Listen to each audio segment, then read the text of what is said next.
Hello friends.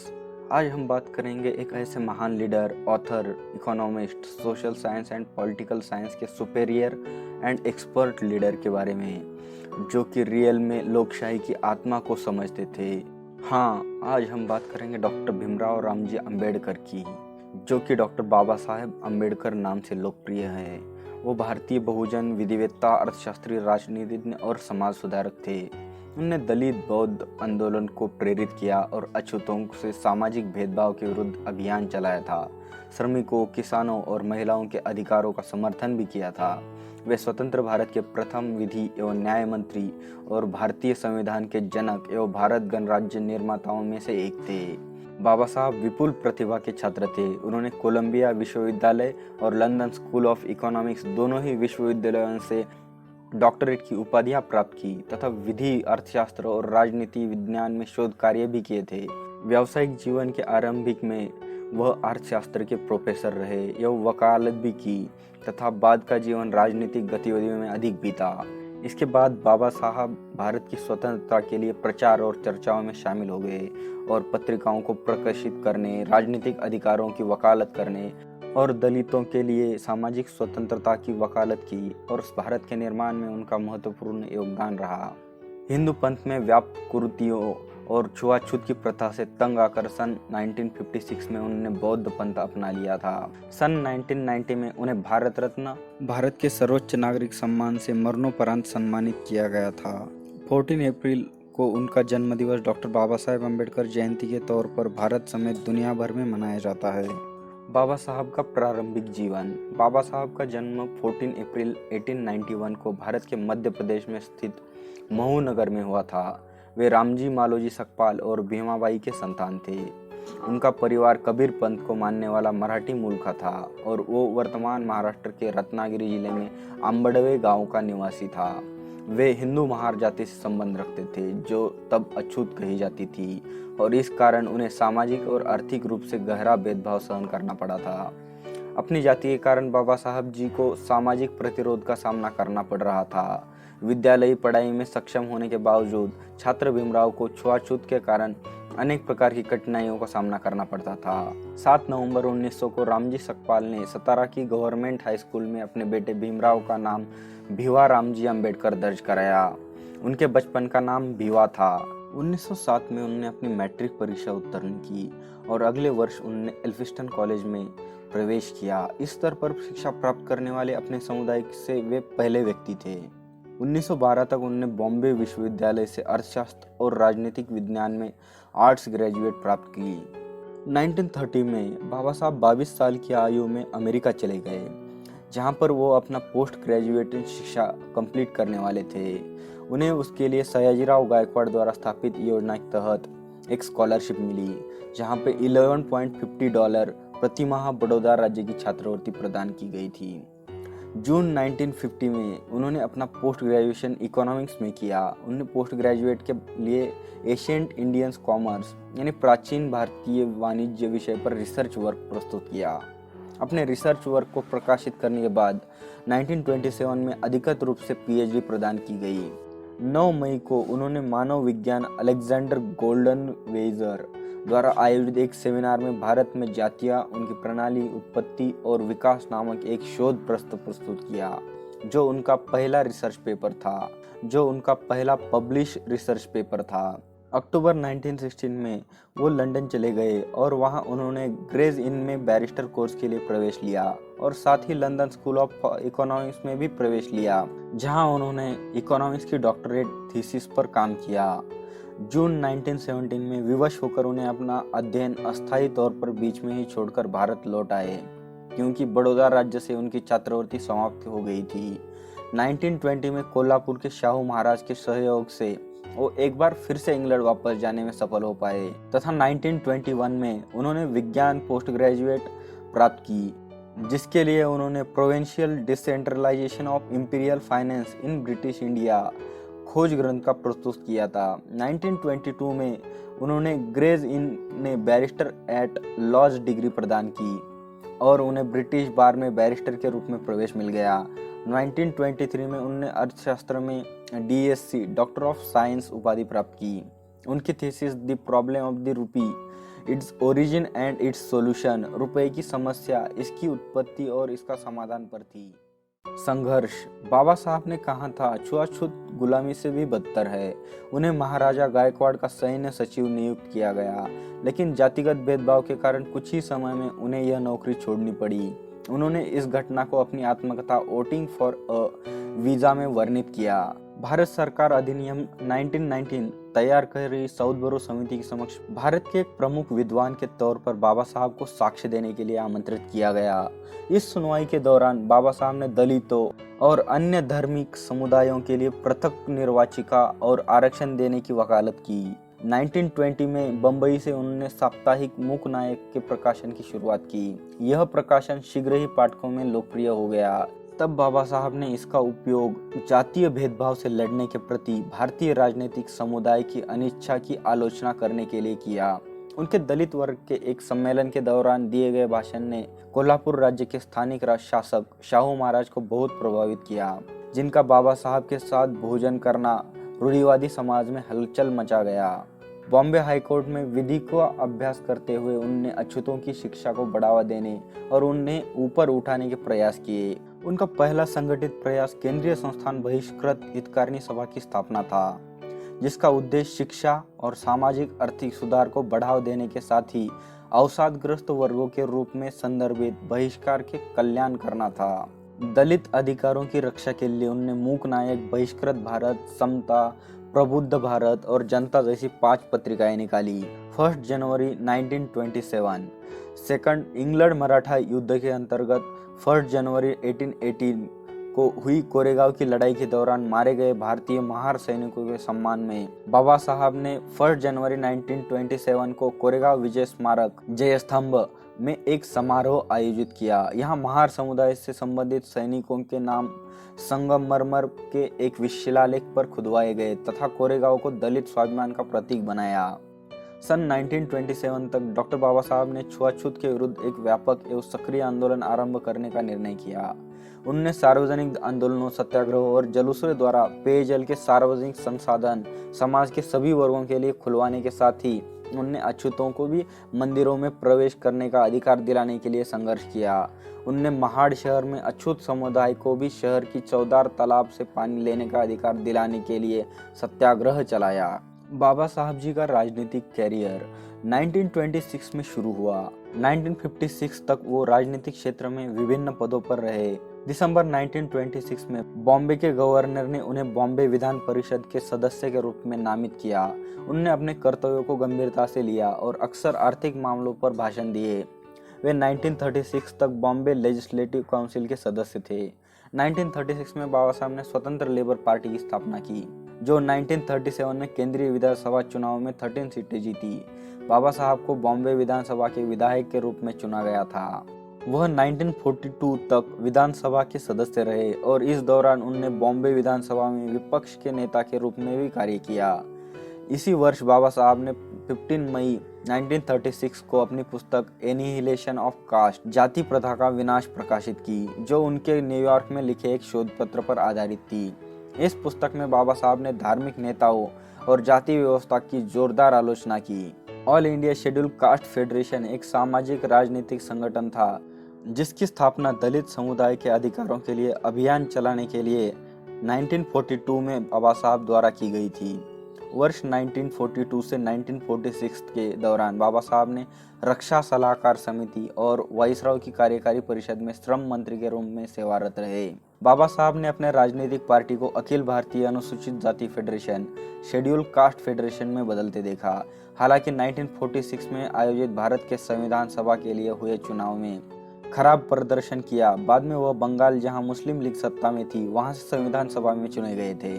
बाबा साहब ने बॉम्बे उत्तर में से 1952 का पहला भारतीय लोकसभा चुनाव लड़ा। 1952 में बाबा साहब राज्यसभा के सदस्य बन गए। बाबा साहब 2 बार भारतीय संसद के ऊपरी सदन राज्यसभा में महाराष्ट्र का प्रतिनिधित्व करने वाले भारत की संसद के सदस्य बने थे। 30 सितंबर 1956 को बाबा साहब ने अनुसूचित जाति महासंघ को खारिज करके रिपब्लिकन पार्टी ऑफ इंडिया की स्थापना की घोषणा की थी। धर्म परिवर्तन की घोषणा। बाबा साहब का मानना था कि धर्म मनुष्य के लिए है। बाबा साहब ने कहा कि ऐसे धर्म का कोई मतलब नहीं जिसमें मनुष्यता का कुछ भी मूल्य नहीं, जो अपने ही धर्म के अनुयायियों अछूतों को धर्म शिक्षा प्राप्त नहीं करने देता, नौकरी करने में बाधा पहुंचाता है, बात बात पर अपमानित करता है और यहाँ तक कि पानी तक नहीं मिलने देता। ऐसे धर्म में रहने का कोई मतलब नहीं। बाबा साहब ने हिंदू धर्म त्यागने की घोषणा किसी भी प्रकार की दुश्मनी व हिंदू धर्म के विनाश के लिए नहीं की थी, बल्कि उन्होंने इसका फैसला कुछ मौलिक सिद्धांतों को लेकर किया। 13 अक्टूबर 1935 को नासिक के निकट येवला में एक सम्मेलन में बोलते हुए बाबा साहब ने धर्म परिवर्तन करने की घोषणा की। उन्होंने अपनी इस बात को भारत भर में कई सार्वजनिक सभाओं में भी दोहराया। इस धर्म परिवर्तन की घोषणा के बाद हैदराबाद के इस्लाम धर्म के निजाम से लेकर कई ईसाई मिशनरियों ने उन्हें करोड़ों रुपए का प्रलोभन भी दिया, पर उन्होंने सभी को ठुकरा दिया। बाबा साहब ऐसे धर्म को चुनना चाहते थे जिसका केंद्र मनुष्य और नैतिकता हो, उसमें स्वतंत्रता, समता तथा बंधुत्व हो। वो किसी भी हाल में ऐसे धर्म को नहीं अपनाना चाहते थे जो वर्णभेद तथा छुआछूत की बीमारी से जकड़ा हो, और ना ही वो ऐसा धर्म चुनना चाहते थे जिसमें अंधविश्वास तथा पाखंडवाद हो। बाबा साहब ने धर्म परिवर्तन की घोषणा करने के बाद 21 वर्ष तक के समय बीच उन्होंने विश्व के सभी प्रमुख धर्मों का गहन अभ्यास किया। उनके द्वारा इतना लंबा समय लेने का मुख्य कारण यह भी था कि वो चाहते थे कि जिस समय वो धर्म परिवर्तन करे, उनके साथ ज़्यादा से ज़्यादा उनके अनुयायी धर्मांतरण करे। बाबा साहब बौद्ध धर्म को पसंद करते थे क्योंकि उसमें 3 सिद्धांतों का समन्वित रूप मिलता है। बौद्ध धर्म प्रज्ञा यानी अंधविश्वास तथा अति प्रकृतिवाद स्थान पर बुद्धि का प्रयोग, करुणा और समानता की शिक्षा देता है। उनका कहना था कि मनुष्य इन्हीं बातों को शुभ तथा आनंदित जीवन के लिए चाहता है। बाबा साहब के अनुसार सच्चा धर्म वही है जिसका केंद्र मनुष्य तथा नैतिकता हो, विज्ञान अथवा भौतिक तत्वों पर आधारित हो। साथ ही उनका कहना था धर्म का कार्य विश्व का पुनर्निर्माण करना होना चाहिए, न कि उसकी उत्पत्ति और अंत की व्याख्या करना। वह जनतांत्रिक समाज व्यवस्था के पक्षधर थे क्योंकि उनका मानना था ऐसी स्थिति में धर्म मानव जीवन का मार्गदर्शक बन सकता है। संविधान निर्माण। गांधी व कांग्रेस की कटु आलोचना के बावजूद बाबा साहब की प्रतिष्ठा एक अद्वितीय विद्वान और विधिवेत्ता की थी, जिसके कारण जब 15 अगस्त 1947 में भारत की स्वतंत्रता के बाद कांग्रेस के नेतृत्व वाली नई सरकार अस्तित्व में आई, तो उसने बाबा साहब को देश के पहले कानून एवं न्याय मंत्री के रूप में सेवा करने के लिए आमंत्रित किया, जिसे उन्होंने स्वीकार कर लिया। 29 अगस्त 1947 को बाबा साहब को स्वतंत्र भारत के नए संविधान की रचना के लिए बनी संविधान की मसौदा समिति के अध्यक्ष पर नियुक्त किया गया। बाबा साहब एक बुद्धिमान संविधान विशेषज्ञ थे। उन्होंने लगभग 60 देशों के संविधानों का अभ्यास किया। बाबा साहब को भारत के संविधान का निर्माता के रूप में मान्यता प्राप्त है। ग्रैनविले ऑस्टिन ने पहला और सबसे महत्वपूर्ण सामाजिक दस्तावेज के रूप में बाबा साहब द्वारा तैयार भारतीय संविधान का वर्णन किया। भारत के अधिकांश संवैधानिक प्रावधान या तो सामाजिक क्रांति के उद्देश्य को आगे बढ़ाने या इसकी उपलब्धि के लिए जरूरी स्थितियों की स्थापना करके इस क्रांति को बढ़ावा देने के प्रयास में सीधे पहुंचे हैं। बाबा साहब द्वारा तैयार किए गए संविधान के पाठ में व्यक्तिगत नागरिकों के लिए नागरिक स्वतंत्रता की एक विस्तृत श्रृंखला के लिए संवैधानिक गारंटी और सुरक्षा प्रदान की गई है, जिसमें धर्म की आज़ादी, छुआछूत को खत्म करना और भेदभाव के सभी रूपों का उल्लंघन करना शामिल है। बाबा साहब ने महिलाओं के लिए व्यापक आर्थिक और सामाजिक अधिकारों के लिए तर्क दिया और अनुसूचित जातियों और अनुसूचित जनजातियों और अन्य पिछड़ा वर्ग के सदस्यों के लिए नागरिक सेवाओं, स्कूलों और कॉलेजों में नौकरियों के आरक्षण की व्यवस्था शुरू करने के लिए असेंबली का समर्थन जीता, जो कि सकारात्मक कार्रवाई थी। भारत के सांसदों ने इन उपायों के माध्यम से भारत की निराशाजनक कक्षाओं के लिए सामाजिक आर्थिक असमानताओं और अवसरों की कमी को खत्म करने की उम्मीद की। संविधान सभा द्वारा 26 नवंबर 1949 को संविधान अपनाया गया था। अपने काम को पूरा करने के बाद बोलते हुए बाबा साहब ने कहा, मैं महसूस करता हूँ कि संविधान साध्य काम करने लायक है। यह लचीला है पर साथ ही इतना मजबूत भी है कि देश को शांति और युद्ध दोनों के समय जोड़कर रख सके। वास्तव में मैं कह सकता हूँ कि अगर कुछ भी गलत हुआ तो इस कारण यह नहीं होगा कि हमारा संविधान खराब था, बल्कि इसका उपयोग करने वाला मनुष्य गलत था। समान नागरिक संहिता न्याय हमेशा समानता के विचार को पैदा करता है।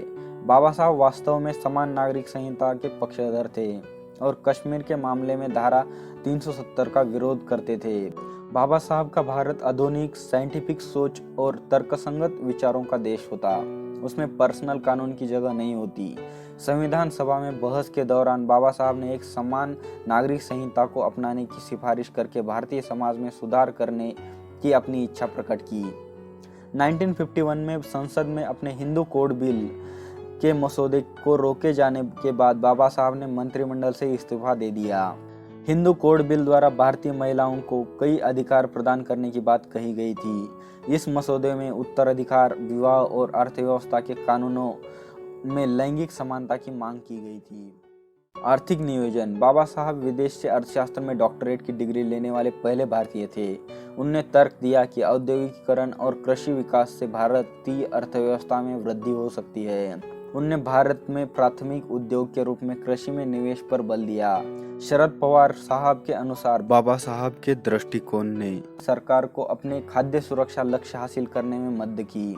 बाबा साहब ने राष्ट्रीय आर्थिक और सामाजिक विकास की वकालत की। शिक्षा, सार्वजनिक स्वच्छता, समुदाय स्वास्थ्य, आवासीय सुविधाओं को बुनियादी सुविधाओं के रूप में जोर दिया। भारतीय रिजर्व बैंक। बाबा साहब को एक अर्थशास्त्री के तौर पर एक प्रशिक्षित किया गया था और 1921 तक एक पेशेवर अर्थशास्त्री बन चुके थे। जब वह एक राजनीतिक नेता बन गए तो उन्होंने अर्थशास्त्र पर 3 विद्वत्तापूर्ण पुस्तकें लिखी। Administration and finance of the east India company, the evolution of provisional finance in British India, the problem of the rupee, its origin and it's solution. भारतीय रिजर्व बैंक RBI बाबा साहब के विचारों पर ही आधारित था, जो उनने हिल्टन यंग कमीशन को प्रस्तुत किए थे। बौद्ध धर्म में परिवर्तन। सन 1950 के दशक में बाबा साहब बौद्ध धर्म के प्रति आकर्षित हुए और बौद्ध भिक्षुओं व विद्वानों के एक सम्मेलन में भाग लेने के लिए श्रीलंका गए। पुणे के पास एक नया बौद्ध विहार को समर्पित करते हुए डॉक्टर बाबा साहब ने घोषणा की कि वे बौद्ध धर्म पर एक पुस्तक लिख रहे हैं और जैसे ही यह समाप्त होगी वो औपचारिक रूप से बौद्ध धर्म अपना लेंगे। उनने अपने अंतिम प्रसिद्ध ग्रंथ द बुद्ध एंड हिज धम्म को 1956 में पूरा किया।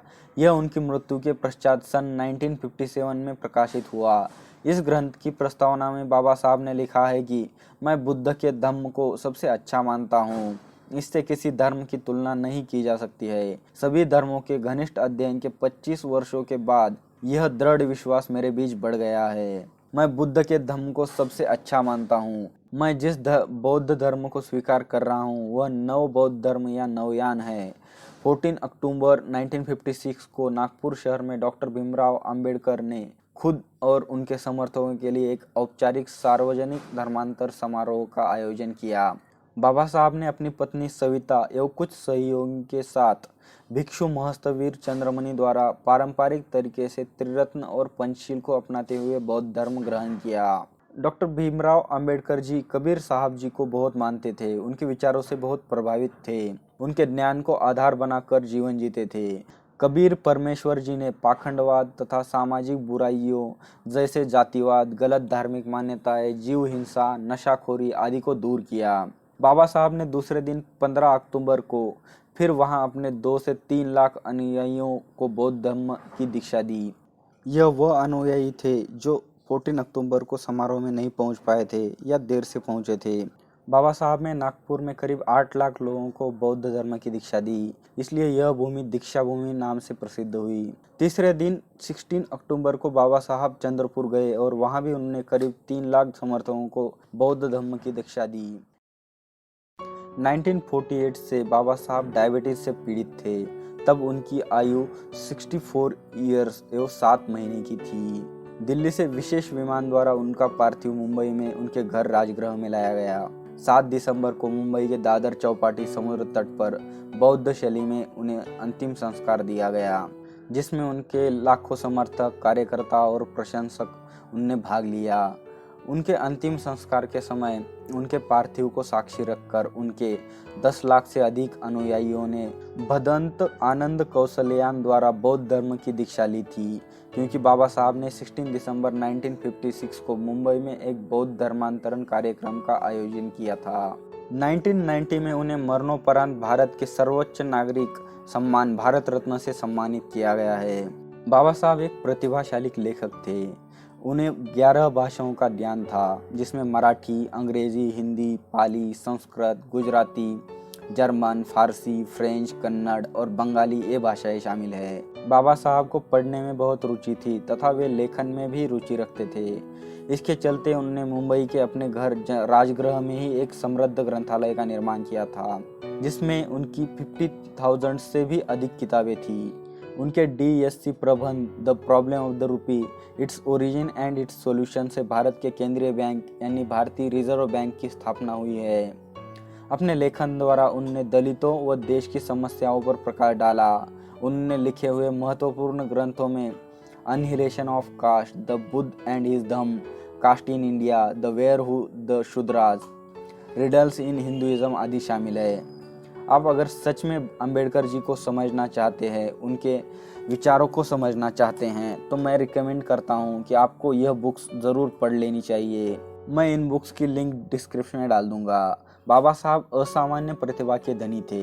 उनके साहित्यिक रचनाओं को उनके विशिष्ट सामाजिक दृष्टिकोण और विद्वत्ता के लिए जाना जाता है, जिनमें उनकी दूरदृष्टि और अपने समय के आगे की सोच की झलक मिलती है। अंबेडकर जी के ग्रंथ भारत सह पूरे विश्व में बहुत पढ़े जाते हैं। उनके आज तक 22 खंड अंग्रेजी भाषा में प्रकाशित किए जा चुके हैं और इनकी पृष्ठ संख्या 15,000 से भी अधिक है।